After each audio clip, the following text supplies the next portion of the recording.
বেসেছে ভালো, দুঃখ কি আর তাদের থাকতে পারে?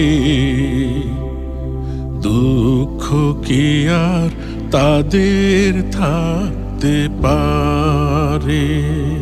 আল্লাহকে যারা বেসেছে ভালো, দুঃখ কি আর তাদের থাকতে পারে?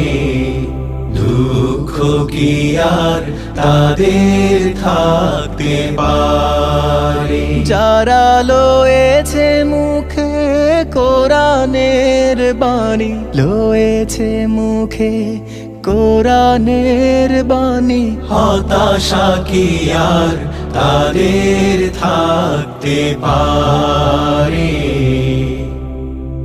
দুঃখ কি আর তাদের